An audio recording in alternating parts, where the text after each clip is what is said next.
Good morning, dear listeners. Today we come to a new episode of the Age Ontology podcast series based on my book, Age Ontology, a compendium of different wisdom and spiritual teachings pointing out the timelessness of all phenomena.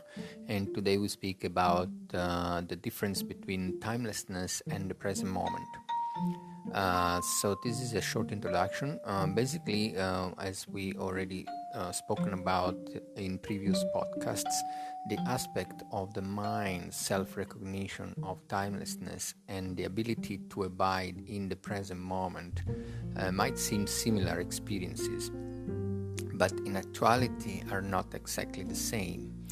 So by abiding in the present moment with the application of mindfulness and through meditation training, without getting distracted by the various thoughts and emotions which arise in relation to appearances, one finds a state of stillness of mind, a state which is quite peaceful, at times blissful, but this state can still give rise to a subtle form of self-grasping and to dualistic appearances and phenomena. So a subtle form of grasping at an identity, experiencing objects, in this case are objects of the mind, thoughts and emotion.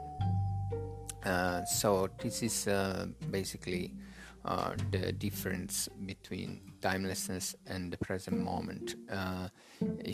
However, if one is able at this stage to release the subtle grasping and let awareness self-recognize its own non-arising and timeless nature, then the timeless mind of pure being is self-recognized, and one has now transcended the present moment within the recognition of timelessness. So these two phases happen in a kind of sequential and gradual way for most individuals, but in some very rare cases they could also be almost simultaneous. In many cases, one can also switch between the two phases during meditation and post-meditation activities. So there is the present moment, which is a state of mind, and is a state that is calm, somewhat blissful, but which contains a subtle grasping at dualistic phenomena of self and other, of identity in subjects and objects.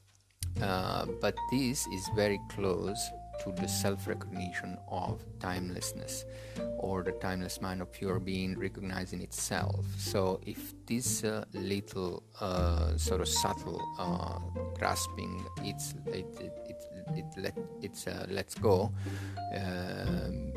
go of its own sort of desire to apprehend phenomena, then there is a kind of sort of dissolution or a kind of release into the timeless mind of pure being, and at that point there is no grasping. Anyway, so this is a very short introduction. More information can be found in the book, and in the next podcast we will speak a little about how to develop presence, and the sort of the presence or the abiding in the present moment through the mind training. Thank you for listening.